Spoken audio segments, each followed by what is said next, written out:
suis sœur Myriam Boutotte. Je suis dans la communauté depuis plus de 64 ans. J'ai choisi de vous parler de mon parcours comme infirmière parce que j'hésitais en deux communautés. Je me souviens encore du lieu sur la route chez moi quand je revenais de la messe un matin où j'ai senti comme l'appel que le Seigneur me voulait, mais où? J'aimais beaucoup l'enseignement. Mes professeurs, je les aimais beaucoup, puis j'aspirais à enseigner longtemps.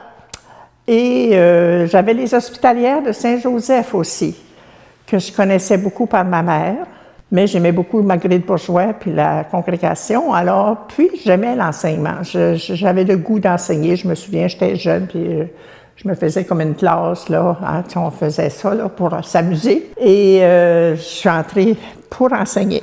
J'ai fait mon institut familial à Saint-Pascal et je suis retournée dans ma paroisse 2 ans après comme enseignante. J'ai enseigné la biologie et la physique pendant plusieurs années. Et j'avais enseigné aussi l'enseignement ménager parce qu'à l'Institut familial, on nous avait donné des cours. En 1976, la communauté, mes compagnes étaient tous retraités là, de l'enseignement. Dans ce temps-là, à 55 ans, ils avaient leur retraite au Nouveau-Brunswick. Et je serais demeurée seule avec une autre compagne qui était partie toute la semaine. Moi, j'ai dit à la provinciale, non. J'ai dit, moi, je ne veux pas demeurer seule. Elle a dit, oui, mais on pourrait louer un petit appartement. Non. J'ai dit, moi, je ne veux pas rester toute seule ici, là.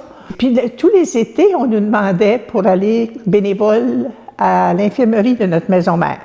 Alors, moi, dès ma profession, tous les étés, j'allais 2 semaines à la maison mère comme bénévole, préposée auprès des malades. Ces 2 semaines-là, c'était mes 2 plus belles semaines de l'année. Je repartais, j'avais les souvenirs des sœurs dont je m'étais occupée. Alors, quand c'est arrivé, ça pour l'école, j'ai dit à la province, elle dit, bien là, dans ce temps-là, on n'entrait pas dans n'importe quelle école où on voulait, là. Elle a dit, j'ai pas d'endroit. Bon, ben je dis, regardez, là, moi, là, demandez-moi pour les malades demain matin, là. Puis j'ai dit, écoutez, j'aime l'enseignement, mais j'aime ça aussi. Alors, c'est pas arrivé dans l'oreille d'une sourde parce qu'ils cherchaient beaucoup de sœurs pour aller travailler à notre maison. Et c'est comme ça que en 1976, je suis arrivée à la 3040 Sherbrooke, à la vieille infirmerie de la maison mère. En 1977, ils ont dit, Myriam, tu devrais faire ton cours d'infirmière. Oh, j'ai dit, ça fait juste 1 an, là, laissez-moi. Puis le cours, bien là, je voyais celle qui était en tête. Je disais, ben oui, mais moi, je vais rester auprès des malades comme préposée. J'aime ça. Puis. Alors, la supérieure a dit, bon, ben on va y penser encore 1 an, là, puis on verra l'année prochaine. Mais l'année suivante, bien là, ils ont fait pression. Dans le sens qu'ils ont dit, bon, regarde, j'avais mon bac déjà, alors ils ont dit, tu aurais juste le nursing à faire. Alors, je suis allée au Cégep du Vieux-Montréal à 37 ans, avec les jeunes. Mais j'ai beaucoup aimé l'expérience, ça avait bien été, mes stages. Alors, c'est comme ça que ça s'est fait.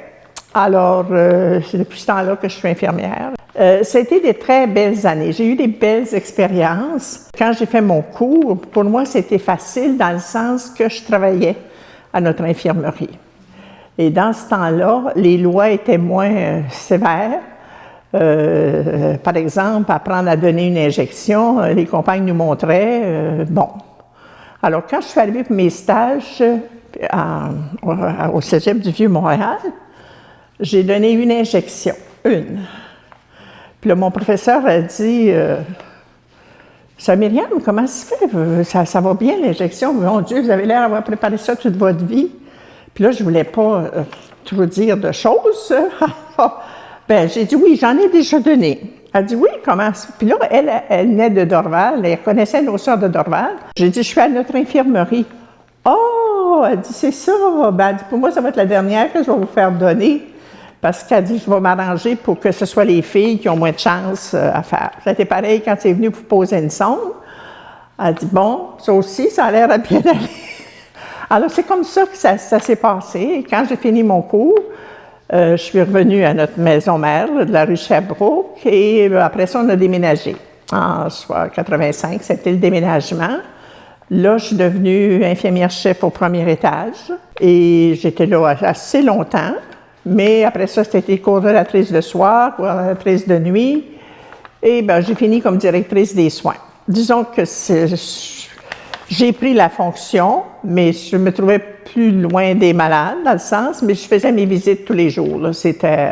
Pour moi, c'était très important. Je me souviens encore, mon premier groupe de malades comme préposé, c'était une de mes compagnes qui m'avait initiée, puis elle dit, bon, le soir, quand tu les couches, faut pas que tu oublies telle affaire, bon, telle chose.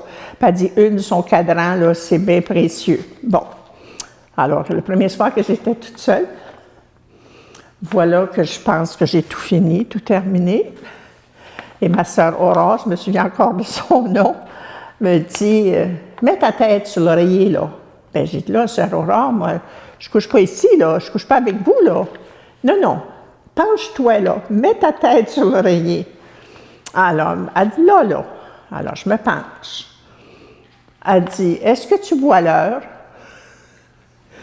Je n'avais pas mis le cadran à la bonne place. Bien, il était sur la table, mais j'ai dit non, je ne la vois pas. Puis elle dit moi non plus. Ça, je me souviens d'elle là, comme si c'était hier. C'était de très belles années et j'ai aimé aussi accompagner beaucoup de sœurs mourantes. Ça, dans ce temps-là, c'était jour et nuit. Hein? Quand on était responsable d'un département, s'il y avait une mourante la nuit, bien, ils nous appelaient, on montait. Ça a été des très, très belles années. Quand j'ai fait mon cours d'infirmière, c'était des mannequins. Hein? Au Cégep du Vieux-Montréal, avant qu'on aille en stage, on était sur des mannequins. Alors, vous comprenez que les mannequins, là, ils me peuraient pas trop. C'était pas évident, parce que l'approche, quand tu arrives avec des vrais patients, l'approche est différente. Et je me souviens, avec le groupe de filles avec qui j'étais en stage, on était très unis. Et avec elles, c'était plaisant. Puis là, elle disait, bon, Myriam, tu as l'air à savoir, tu viens avec nous autres. On a vraiment travaillé ensemble. Puis j'ai beaucoup apprécié ce groupe-là. C'est des personnes, là, tu voyais qu'elles aimaient ce qu'elles faisaient. Alors, moi, ça m'encourageait, parce que je me disais, bon, bien, elles vont faire de bonnes infirmières. Là, ça, j'aimais ça beaucoup.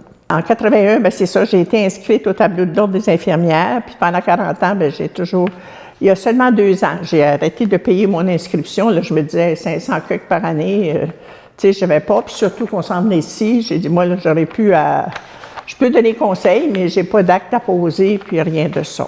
Alors, c'était ça mon parcours comme infirmière. Moi, je me disais, les médicaments, c'est beau, là, mais c'est pas tout. Hein? Des fois, je me souviens de Sœur Samuel. On l'appelait toute Sœur Samy. Sœur Samy, à 2 heures du matin, elle sonnait. Que ce soit moi ou Mme Lapointe, qui est encore à l'infirmerie, là, qui me remplace. On savait c'était quoi. 2 rôtis avec du beurre de pinot. Alors, la cloche sonnait. On mettait les 2 rôtis, puis on allait répondre. On revenait chercher les rôtis, on lui mettait du beurre de pinot, puis elle dormait jusqu'au matin. Alors, tu dis quoi, là? Hein? Puis lui, il a dit, c'est-tu tannant? À 2 heures du matin, elle m'a fait des rôtis, elle dit, pour du beurre de... Ben oui, mais j'ai dit, elle est bien avec ça, pardon, elle vous tanne pas le reste de la nuit, là. Elle est tranquille, là. On retire beaucoup. Même ici, moi, quand je vais voir une malade, des fois, on va visiter à l'Oasis, là. Quand je ressors, c'est moi qui ai reçu quelque chose. Je ne peux pas vous l'expliquer, mais c'est moi qui ai reçu quelque chose. Tu sais, elles ont... Même si elles sont souffrantes, parfois, elles ne le diront pas, mais on le devine. Puis le fait d'être écouté, l'écoute, c'est beaucoup avec eux autres. Puis moi, j'ai beaucoup d'ordre, puis je suis organisée. Alors, je vais vous faire une petite anecdote qui m'est arrivée avec une malade, c'était à Montréal. Tous les matins, comme directrice des soins, je faisais le tour. Puis avec l'infirmière-chef, j'allais voir s'il y avait des choses. Puis après, ben, je saluais. Puis moi, arrivée dans cette chambre, la porte de garde-robe ouverte avec toutes les affaires à l'envers, puis les serviettes, tu sais, pas tordues sur le bord, là. Et je me souviens un matin, je rentre dans la chambre, puis je dis « Bonjour », c'était Sœur Madeleine. Je dis « Bonjour, Sœur Madeleine, ça va bien? » Elle dit « Oui, ça va bien, je suis contente, Myriam. Tu viens nous voir tous les matins. Et me permets-tu de te dire quelque chose? » Je dis « Oui, qu'est-ce qu'il y a? » Puis elle dit, quand tu rentres, tu dis bonjour, Sœur Madeleine. Mais elle dit, tu me regardes pas. Tu te diriges vers les serviettes qui sont tout croches, là. Tu sais, je disais bonjour, Sœur Madeleine, avez-vous dormi? Et là, moi, Je préparais les serviettes sur le bord en voulant dire, bon, ferme le garde-robe. Et là, après, bien, j'étais tout à elle, mais pour elle, ça avait été... Et ça, je ne l'ai jamais oublié. Je dis, garde là, tu sais, tu t'en viens la voir, puis ça m'énervait de voir ça tout croche. Mais au fond, là, je n'étais pas à elle, j'étais à ma marotte. Alors, je n'ai jamais oublié ça. Alors maintenant, quand je vais voir quelqu'un, oui, des fois je vois des affaires, mais je dis, bon, je ne suis pas chez nous, c'est sa chambre, on va laisser comme ça. Être là pour elle, là, c'est vraiment important.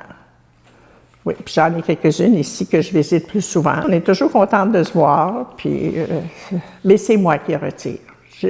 Ça, je l'ai toujours senti. Tu sais, je ressors et quand j'étais directrice générale à l'infirmerie, là, j'étais loin d'être aux soins. J'observais, mais quand j'avais mon voyage dans le bureau, là, pour toutes sortes de choses, je montais à l'étage, j'allais en voir quelques-unes, tiens, puis je revenais, j'étais comme ressourcée. Alors, ma raison d'être était là et c'était ça. Je les revois, là, j'avais un petit carnet. Quand elles arrivaient, on avait la date, puis bon. Et quand je regarde la liste des noms, là, je me rappelle là, de chacune, là. Bon, elle, c'était telle affaire, il fallait être sûr que ça, c'est telle autre chose, telle... Puis j'en avais une, elle me faisait rire parce qu'elle disait toujours, Myriam, prie pour que je meure. Prie pour que je meure. Elle avait 95 ans. Je la vois encore, une grande dame, là, tu sais, toujours bien mise, toujours. Elle avait des problèmes cardiaques, mais quand elle avait une petite crise, Myriam, viens m'aider, je vais mourir, aide-moi, aide-moi. Alors, une fois, en riant, j'avais dit, demandez-moi plus que je prie pour que vous mouriez, là. J'ai dit, ça donne rien, cela, là. J'ai dit, vous dites, viens-t'en, j'ai peur, je viens, là, donne-moi ce qu'il faut, je pense que je vais mourir. Alors, on avait ri de... Elle dit, c'est vrai que je fais ça. Bien, j'ai dit, calme, probablement qu'on va tout faire ça rendu là, là. Hein? J'ai dit, non, c'était une personne, ça aussi, que j'ai beaucoup, oui. Puis, il y en avait des plus difficiles. Hein? Une fois, on avait une qui était très difficile. Et je me souviens, c'est Pierrette Laforêt qui était directrice de l'étage à ce moment-là. Elle m'avait dit, Myriam, là, sœur une telle, elle ne peut plus l'avoir. Elle dit, elle est fâchée tous les matins, puis elle est toujours de mauvaise humeur, puis bon. Oh, ben j'ai dit, elle dit, veux-tu, tu vas apprendre pour un temps? Bon, oui, j'ai dit, je vais l'apprendre. Premier matin, j'arrive, je frappe, je dis bonjour, puis là, je la nomme. Vas-tu faire mon bain? Moi, là, chez moi, la première, elle disputait, je n'avais pas eu de bonjour, j'avais rien eu. J'ai fermé la porte, je suis partie. J'ai continué. Là, je reviens, je frappe. Elle dit, où est-ce que t'es allé? Bien, j'ai dit, regardez, là, je trouvais que vous n'étiez pas de bonne humeur, puis je me suis dit, ça ne me donne rien d'entrer, puis... Alors, j'ai dit, je suis revenue. Êtes-vous de bonne humeur? Tu vas me donner mon bain? Oui, on va vous donner votre bain, on va tout faire ça. Mais je n'ai jamais eu après, non. Le matin, là, après, là, je l'ai eu pendant quasiment 6 mois. Non, elle était correcte. Mais ce que j'avais découvert, c'était une femme qui elle faisait beaucoup d'arthrite, d'arthrose, puis elle était souffrante. Dans ce temps-là, là, les médicaments, les médecins n'en donnaient pas trop là, pour ça. Là, hein. C'était rare qu'il y avait... Et à un moment donné, elle était tellement souffrante qu'elle n'était pas capable de se contenir, là. Et je me souviens, les filles disaient, bon, Myriam, viens nous aider, elle ne veut rien savoir, bon. Puis à un moment donné, le médecin lui avait proposé de la morphine. C'est ça, vous allez me faire mourir. J'ai dit, non, il ne fera pas mourir, ça. J'ai dit, là, elle vous donnerait quelque chose, c'est un dérivé, c'est pas... Puis j'ai dit, le matin, si vous commencez à en prendre une le matin, c'est 2 fois par jour, mais on va commencer juste le matin. Bon, elle avait fini par accepter. Puis, c'était plus la même personne, du tout, du tout. C'était pas la même personne, c'était de bonne humeur.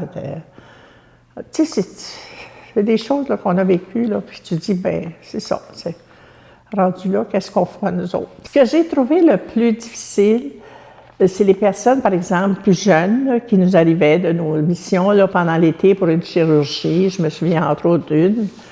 Puis le chirurgien avait ouvert, puis il avait refermé. C'était une question de quelques mois. Et cette personne-là, elle avait été extraordinaire, mais elle disait, je vais guérir. Mais on savait bien qu'elle ne guérirait pas, là. Puis des fois, elle exigeait des choses. Alors, je me souviens, entre autres, la supérieure de la maison où elle était, elle a dit, elle me disait, je veux faire de l'hydrothérapie. Elle a dit, il paraît que c'est bon pour le cancer.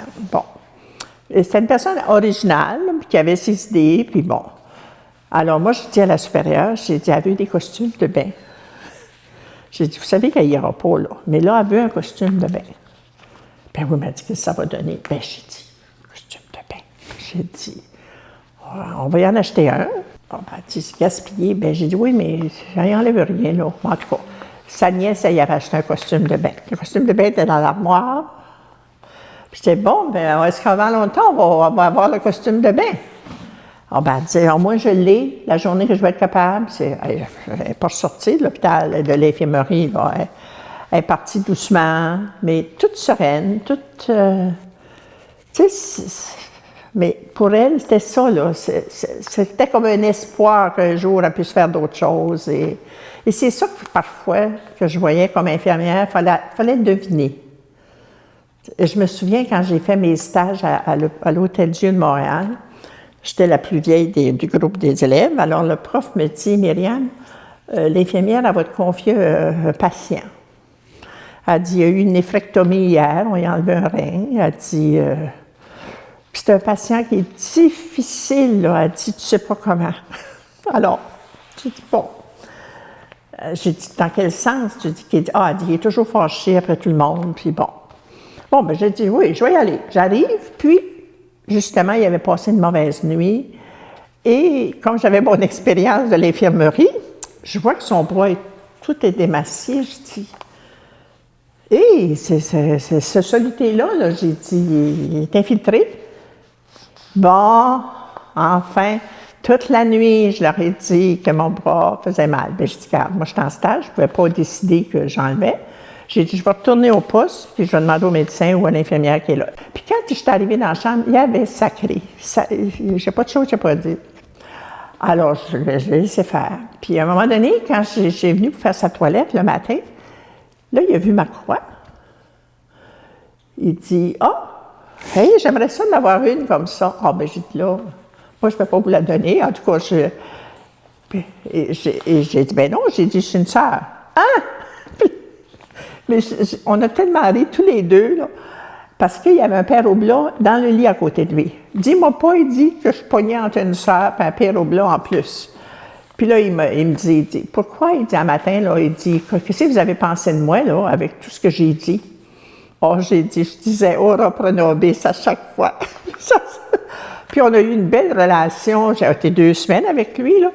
Puis, non, ça a été très bien. Mais, tu sais, tu vois, ce monsieur-là avait eu un accident. Quand je suis venue pour le laver le matin, il n'y avait plus d'organes génitaux, il n'y avait rien. C'était tout des tubes. Donc, moi-même, j'ai fait le saut parce que au dossier, on m'avait dit on enlevait un rein, mais je ne savais pas, moi, qui avait été opéré avant. Et là, il m'avait dit, j'ai plus ma femme, il dit, vous comprenez, il dit, j'ai 2 belles filles. Puis, mais sa mère venait le visiter tous les jours parce qu'il y avait eu un accident de transport et il est resté pris sous le transport quand il y a... Alors, tu sais, quand tu es devant ça, tu te dis, bien, regarde, là, hein, il peut avoir des sauts d'humeur à un moment donné, ce pauvre monsieur, là. Mais non, c'est des belles expériences que j'ai vécues et qui m'ont appris, là, à être plus tolérante vis-à-vis des situations.